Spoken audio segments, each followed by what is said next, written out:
Well, good morning, Homestead family. Happy new day. You know, last year we did a little walkthrough of our 18-foot Jon boat on how we set it up for crappie fishing, and folks kind of liked that a little bit, and they were asking, do you have the same setup for panfish as you do for crappie fishing?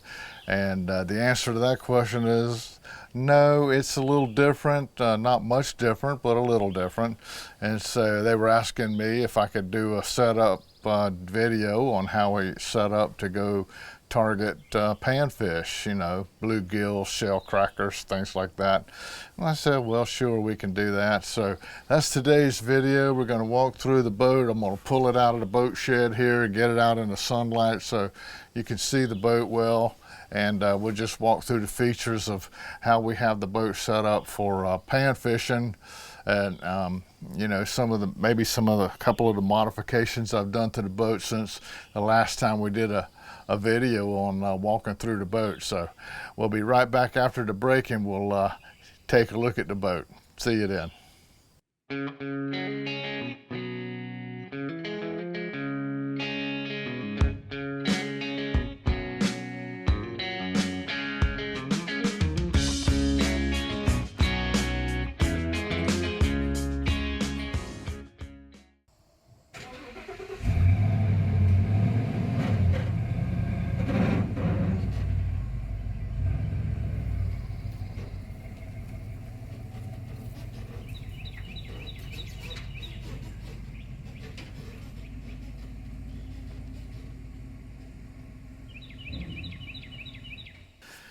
Well, here we are. I guess I'll just start with the boat itself. The boat is it's a boat manufactured by a company called Well Built.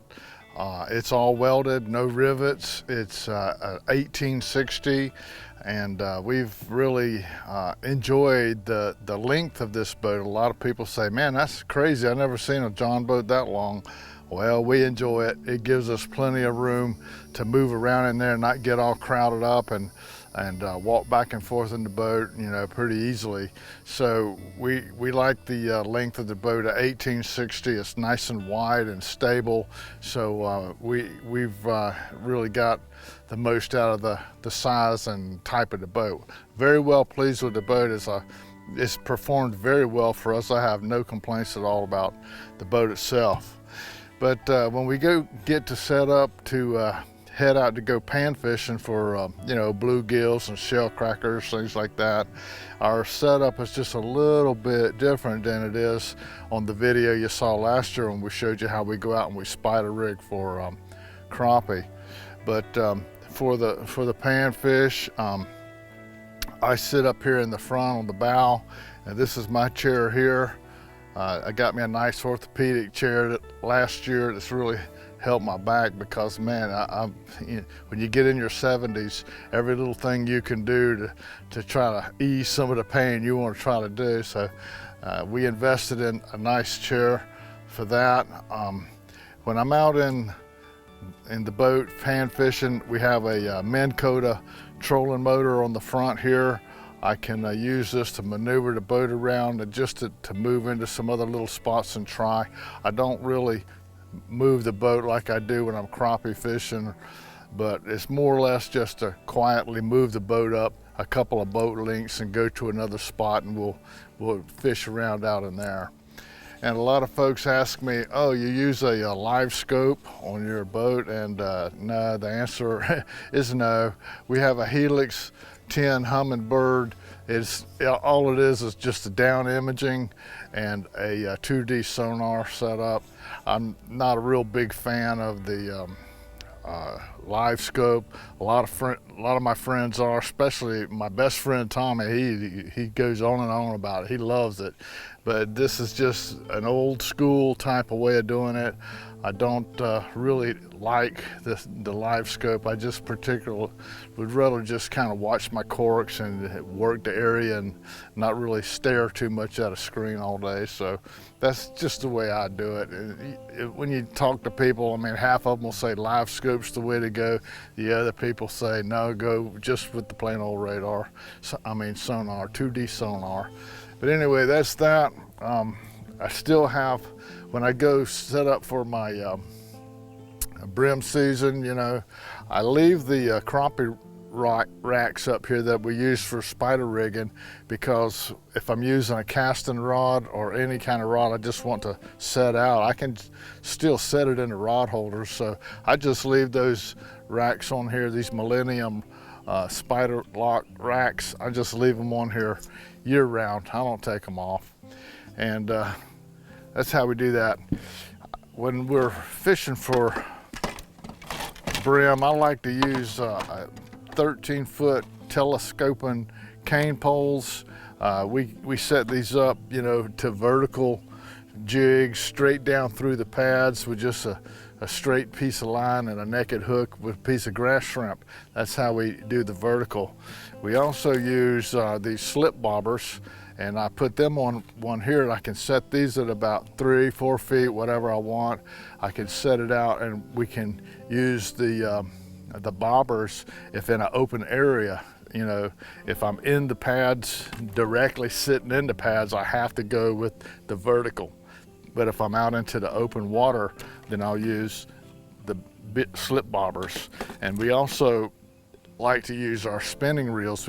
That's our favorite. If I can find a place where I can get us set up and we can cast over and catch them and reel them back in, that's our very favorite. So those rods I store on the back. We'll look at that in a minute. Up here on the bow, I've got a little foundation here that was set up for my trolling motor, and all I did was build a little box that I put underneath the foundation. I can store little things in there that I'm going to use during the day. So that's my little day box for the front. So let's just walk down the boat and we'll just take a look at it as we go. I mentioned a while ago that our favorite way to catch the panfish is, you know, with the ultralight tackle on a spinning rod and reel. I can just cast and hook them and you know, reel them in. That's me and Nancy's favorite way to do it. And these are our little rod racks. I added an additional rod rack onto the boat this year, so I now have 3. So if I'm going crappie fishing and I have my big 16-foot rods, I can run them all the way down, all 3 of them, and transport the rods that way. If I'm just going out with 7-foot ultralight brim rods, then I can just use these back 2 racks and just line them up like this and transport them that way. I do have vertical rod holders all over the boat, but I just don't particularly like driving down the highway with these things sticking up like antennas whipping in the wind. And a lot of times I've gotten there and it's ripped the cork off, it's broke the line, stripped all the line off the reel, things like just crazy stuff like that. So I used to carry them inside the back of the truck until we got there, and then I would have to put them into the boat.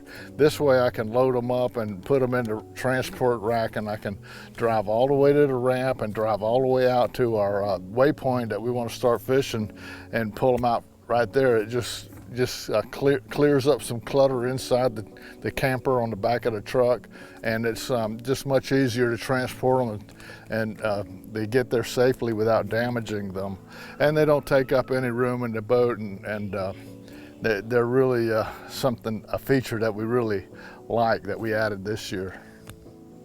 Moving back aft, down the aft end of the boat, if you've seen some of our videos, our fishing videos, you'll notice that me and Nancy go to a lot of our launch ramps, and we launch the boat and it's pre-dawn, it's still dark, and there's several reasons for that, but when we do that, some of the ramps are so dark that it's extremely difficult for me to see. I'm very night blind, so getting to these ramps that have no lights on them at all is very difficult for me to back up. Nancy used to have to hold flashlights and stuff to help me try to get the boat down the ramp into the water. So what we did this year is we invested in some of these black oak LED reverse lights, and we put 2 of them on the back of the trailer, and they come on, you know, when I put the truck in reverse, these lights will illuminate, and they light the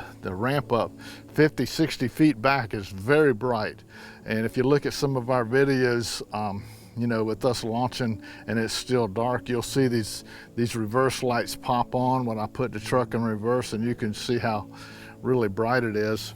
Actually, when you see it on the videos, it really doesn't do it justice. It's much brighter than it shows on the videos. But if you're one of these kind of folks like me and Nancy, and you go to a lot of pre-dawn launch site, launch ramps, and you like to launch before the sun comes up, man, you ought to take a look at getting some reverse lights on your trailer. There's all kinds of lights available out there on the market. I just happen to like these black oak LEDs. They're very, very bright and very rugged, very well built.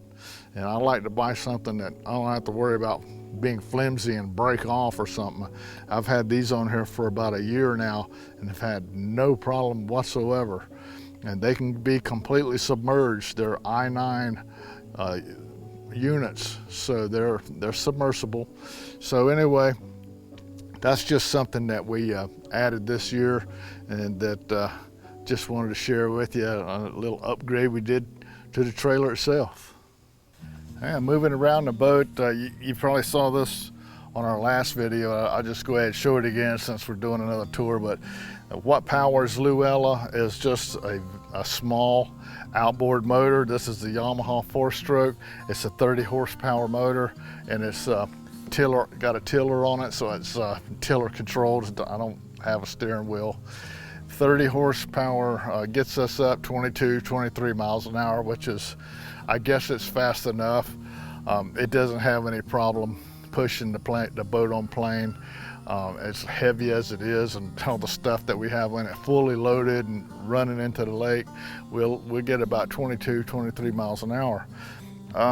If I had it to do over, I probably would have upsized this to a 40 horse. It would still fit the motor. The motor's basically the same footprint on the boat, but at the time we just didn't have enough money. Well, we still don't have enough money to upgrade to that, but maybe one day we'll get a lot of hours on this motor here, and we'll have to do it at that time, and just give us time to save up for it. But the next time I put a motor on this boat, I'll go up to the 40 horse. I don't think it needs to be any more than that. That's plenty. So anyway, that's the motor. Let's walk up here and we'll just take a look at where Nancy sits in the boat and where she fishes. Well, when we go fishing, this is Nancy's area, her little fishing area of the boat back here. She fishes in the aft end, and I fish in the forward end. And she's got a nice, comfortable chair that she's real pleased with. I was going to try to get her one of the big Orthopedics, but she didn't want it. She just likes this one because it's got the arms on it, and that's comfortable for her. So if she's happy with it, that's fine. It's got a nice big cushion in it, so it's very comfortable. And she sits in here to fish. And when I'm driving the boat, we can both sit here. We just take this out of the way and we both sit on the bench.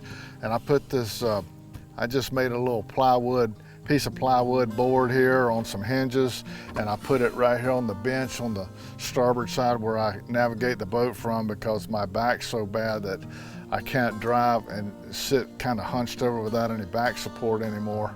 So I built this thing. It's really not anything fancy, very quick. I just made it out of a couple of hinges and some leftover plywood.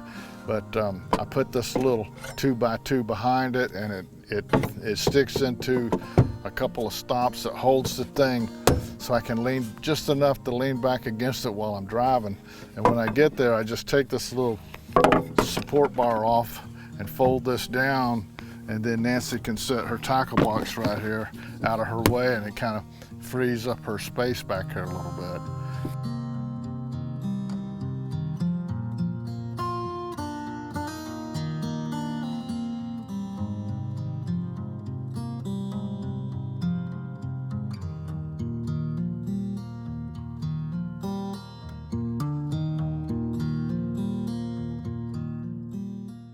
So she's got her tackle box here, and right over there to the left she has her little cooler that she's using when we're using grass shrimp, and if we're using crickets, she just sets her little cricket basket right there.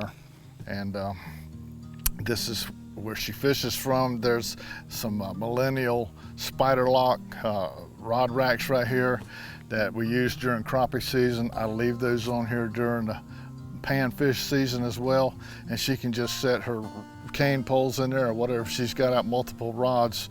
Nancy likes to fish with multiple rods, so she puts a couple of rods out and then casts and uses one, and that way she's working them over.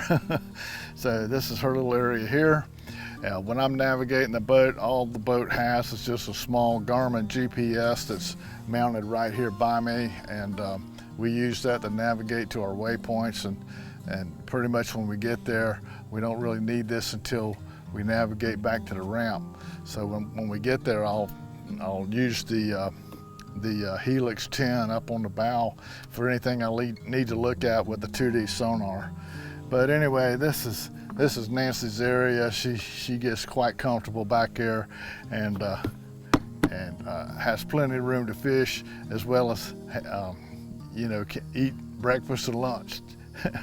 So anyway, this is her spot. Let's walk up forward. I'll show you a little bit more about the boat as we move up.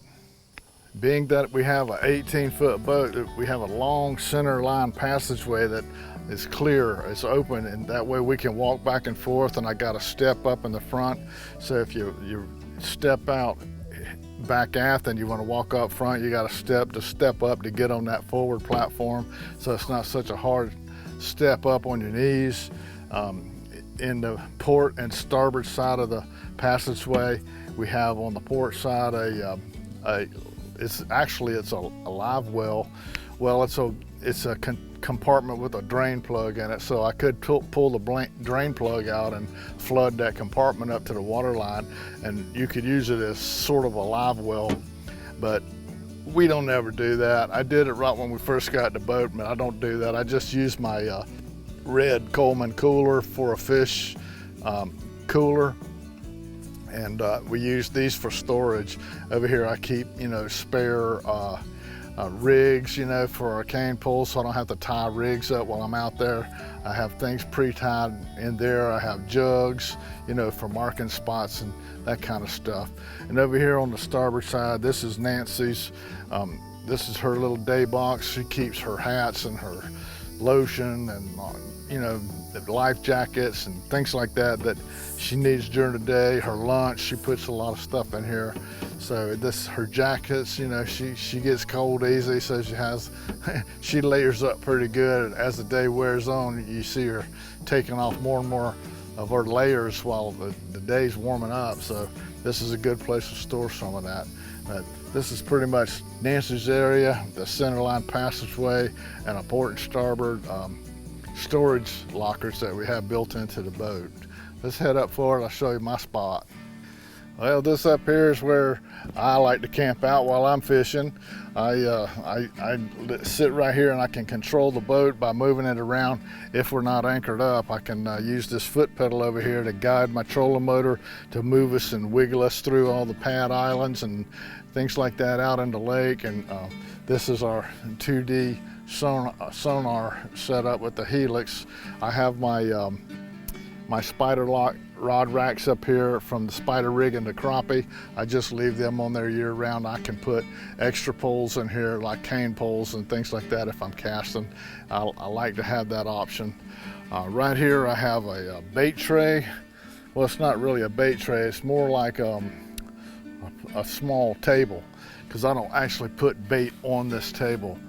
My friend Tommy, he gave me this single Spyderlok rod rack, rod holder right here a couple years ago, and I took the top off and I just built this little tray to put on here, and I can put this on during brim season, and during the crappie season I take this off. So this is only on during when I'm going bluegill or shell cracker fishing.